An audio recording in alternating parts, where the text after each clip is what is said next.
Deoria senior secondary विद्यालय के online class में आप सभी लोगों का स्वागत है।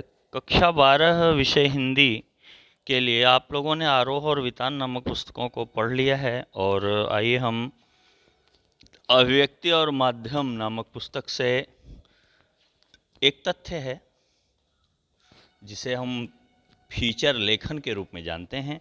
आइए हम फीचर लेखन के बारे में यहाँ पे अध्ययन करें। फीचर की आवश्यकता क्यों होती है? फीचर पत्रकारिता की अत्यंत आधुनिक विधा है। भले ही समाचार पत्रों में समाचार की प्रमुखता अधिक होती है, लेकिन एक समाचार पत्र की प्रसिद्धि और उत्कृष्टता का आधार समाचार नहीं होता, बल्कि उसमें प्रकाशित सामग्री होती है। समाचार पत्र में जो प्रकाशित की जाती है सामग्री, वो उसकी प्रसिद्धि का आधार होता है, समाचार पत्र के प्रभावी होने का आधार होता है। और वो सामग्री जितनी ही अच्छी होती है, उतना ही वह समाचार पत्र भी बेहतर माना जाता है, उन्नत माना जाता है, उत्कृष्ट माना जाता है। तो वो सामग्री क्या हो सकती है? सामग्री ऐसी हो जिसका संबंध केवल जीवन से नहीं हो, बल्कि जीवन के साथ साथ जीवन की परिस्थितियों और उसके परिवेश से भी संबंधित होना चाहिए, बल्कि जीवन की विवेचना उसमें की जाए, जीवन के बहुत सारे तथ्यों की विवेचना की जाए। और समाचारों के अतिरिक्त समाचार पत्रों में मुख्य रूप से जीवन की नैतिकता, जीवन की नैतिक व्याख्या के लिए संपादकीय और जीवनगत यथार्थ की भावात्मक अभिव्यक्ति के लिए फीचर लेखों की उपयोगिता असंदिग्ध है। मतलब इसमें संदेह नहीं किया जा सकता। निश्चित रूप से फीचर इन सब तथ्यों को प्रकाशित करते हैं। जीवन की परिस्थितियाँ, जीवन का परिवेश, इन सारी चीज़ों पर विवेचना फीचर प्रस्तुत कर दिया करते हैं। समाचार एवं संपादकीय में सूचनाओं को संप्रेषित करते समय उसमें घटना विशेष का विचार बिंदु चिंतन के केंद्र में रहता है। जो घटना विशेष है उसके प्रति जो विचार हैं वो उसके केंद्र में रहता है, यानी उन्हीं को लेकर के उस पर विवेचना प्रस्तुत की जाती है। लेकिन समाचार पत्रों की प्रतिष्ठा और उसके पाठकों की ओर आकर्षित करने के लिए फीचर लेखों में वैचारिक चिंतन के साथ साथ भावात्मक संवेदना का पुट भी उसमें विद्यमान रहता है। लोगों को आकर्षित करने के लिए फीचर का जो लेख है उसमें विचारों का चिंतन जरूर होता है, और भावात्मक संवेदना का पुट माने भावात्मक संवेदना को भी तथ्य के रूप में उसमें शामिल किया जाता है। भावात्मक संवेदनाओं को भी उसमें जरूर रखा जाता है। इसी कारण समाचार पत्रों में उत्कृष्ट फीचर लेखों के लिए विशिष्ट लेखकों तक से इसका लेखन करवाया जाता है। सबसे उत्कृष्ट लेखक जो होते हैं, जिनकी रचनाएं काफ़ी प्रभावी होती हैं, ऐसे लेखकों से ही फीचर के लिखवाने का कार्य किया जाता है। इसलिए किसी भी समाचार पत्र की लोकप्रियता का मुख्य आधार यही फीचर होते हैं। कोई समाचार पत्र कितना लोकप्रिय है, कितना प्रभावशाली है, वो इस बात पर निर्भर करता है कि उसके फीचर कैसे हैं। फीचर लेखन उसके अंतर्गत उस समाचार पत्र में लिखा जाने वाला फीचर लेखन कितना प्रभावशाली है, यह बात निर्धारित करती है कि वह समाचार पत्र कितना प्रभावी होगा। इसके द्वारा ही पाठकों की रुचि उस समाचार पत्र की ओर अधिक होती है, जिससे अधिक उत्कृष्ट, रुचिकर एवं ज्ञानवर्धक फीचर प्रकाशित किए जाते हैं। फीचर का स्वरूप कुछ सीमा तक निबंध एवं लेख से निकटता रखता है।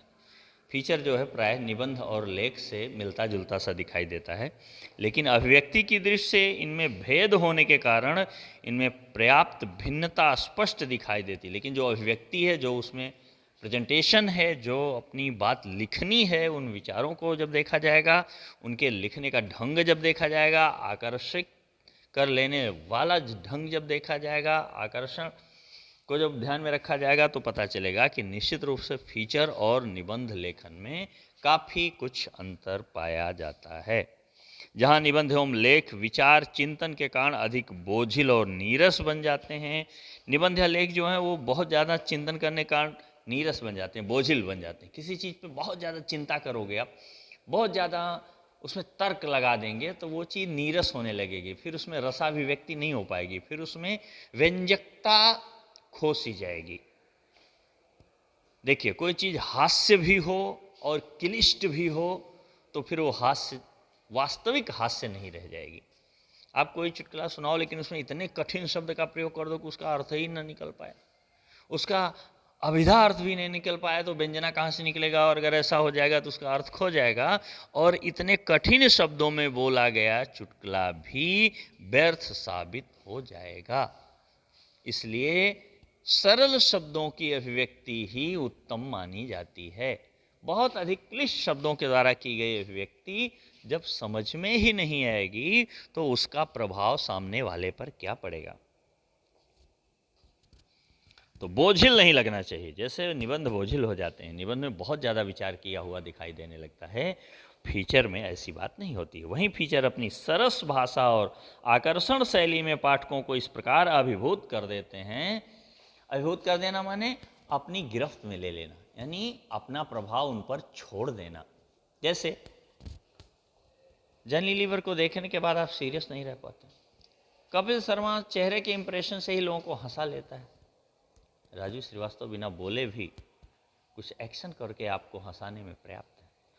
तो ये लोग वैसे फीचर आकर्षित कर लेने में समर्थ है। ये मत समझना कि फीचर जोक मारता, नहीं, फीचर आकर्षित कर लेने में समर्थ है। फीचर के तत्व इसीलिए विशेष जानकारों से ही इनको लिखवाया जाता है। तो ये है इसका प्रभाव। इस प्रकार अभिभूत कर लेते हैं फीचर कि वे लेखक को अभिप्रेत विचारों को सरलता से समझ पाते हैं। लेखक जिन विचारों को अभिप्रेत करता है, अभिप्रेत करता माने जिन विचारों से लेखक आपको अवगत कराना चाहता है, जिन विचारों को लेखक आपके दिमाग में रखना चाहता है, समझाना चाहता है, बताना चाहता है, वे आसानी से समझ में आ जाएं, यह फीचर का उद्देश्य होता है। फीचर अंग्रेजी भाषा का शब्द है। इसकी उत्पत्ति लैटिन भाषा के फैक्ट्रा शब्द से हुई है। विभिन्न शब्दकोशों के अनुसार इसके लिए अनेक अर्थ हैं। मुख्य रूप से इसके लिए स्वरूप कैसा होना चाहिए ये जरूरी है, आकृति, रूपरेखा, लक्षण, व्यक्तित्व आदि अर्थ इसका प्रचलन में है। ये अर्थ प्रसंग और संदर्भ के अनुसार ही प्रयोग में आते हैं। अंग्रेजी के फीचर शब्द के आधार पर ही हिंदी में भी फीचर शब्द को स्वीकार किया गया।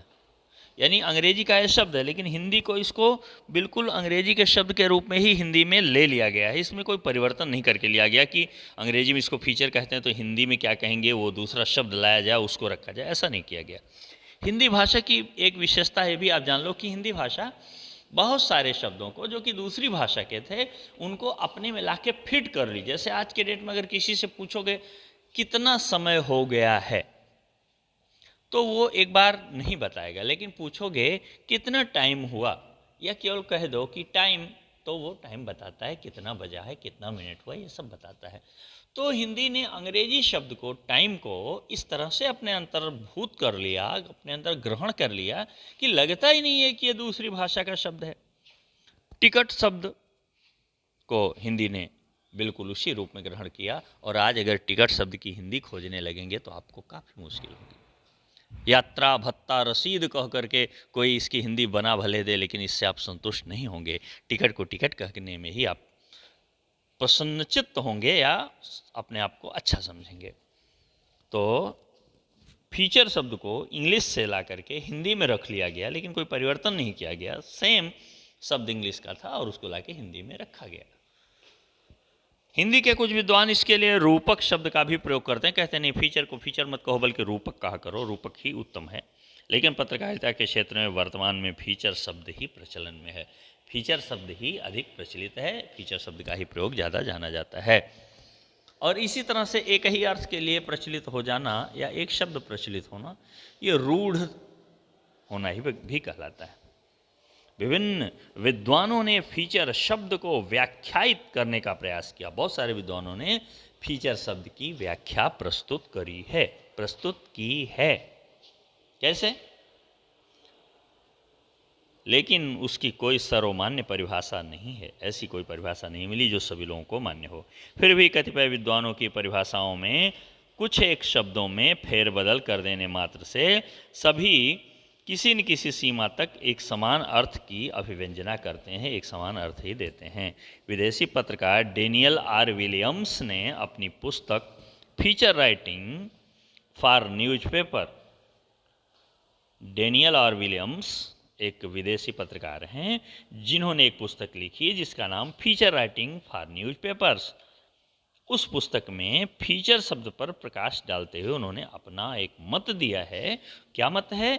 उन्होंने कहा फीचर ऐसा रचनात्मक तथा कुछ कुछ स्वानुभूति मूलक लेख है जिसका गठन किसी घटना, स्थिति अथवा जीवन के पक्ष के संबंध में पाठक का मूलतः मनोरंजन करने एवं सूचना देने के उद्देश्य से किया गया हो।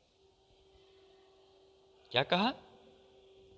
फीचर ऐसा रचनात्मक तथा कुछ कुछ स्वानुभूति मूलक लेख है जिसका गठन किसी घटना, स्थिति अथवा जीवन के किसी पक्ष के संबंध में पाठक का मूलतः मनोरंजन करने की सूचना देने के उद्देश्य से किया गया हो।